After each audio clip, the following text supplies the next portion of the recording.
4:30 അത്താഴത്തിന് എണീറ്റു. ചെമ്മീൻ fry, beef fry, അതേമാതിരി ചോറ്, തക്കാളിക്കറി അതൊക്കെയായിരുന്നു അത്താഴത്തിനുണ്ടായിരുന്നു. പിന്നെ എല്ലാ പ്രാവശ്യവും നോമ്പായിട്ടുണ്ടെങ്കിൽ മലബാറിന് എന്തായാലും ഒരു ഗിഫ്റ്റ് ബോക്സ് എത്തലുണ്ട്. അത് ഇപ്രാവശ്യം എത്തിയിട്ടുണ്ട്.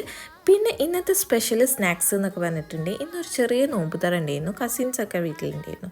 അപ്പോൾ ഒരു ചെറിയ കുട്ടി നോമ്പ് തുറയും കൂടി ഉണ്ടായിരുന്നു. അപ്പോൾ എല്ലാവരും കൂടി ഇരുന്ന് കണ്ട് സ്നാക്സ് കാര്യങ്ങളൊക്കെ സെറ്റ് ചെയ്തെടുക്കുകയാണ്. എല്ലാവരും ഇങ്ങനെ ഒരുമിച്ചിരുന്ന് സെറ്റ് ചെയ്തെടുക്കുമ്പം അത് വേറെ തന്നെ ഒരു വൈബാണല്ലേ.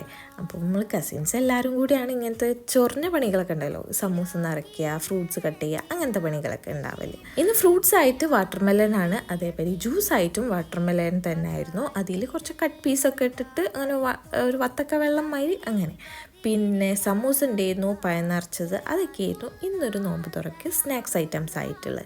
പിന്നെ അതൊക്കെ കഴിഞ്ഞതിന് ശേഷം, നോമ്പൊക്കെ തുറന്നതിന് ശേഷം പിന്നെ ഞങ്ങളൊന്ന് പുറത്ത് പോയിരുന്നു. കഴിഞ്ഞ് തിരിച്ച് വന്നപ്പം ബീഫ് കറി, പത്തിരി, ചിക്കൻ പൊരിച്ച, അതൊക്കെയായിരുന്നു ഇന്നത്തെ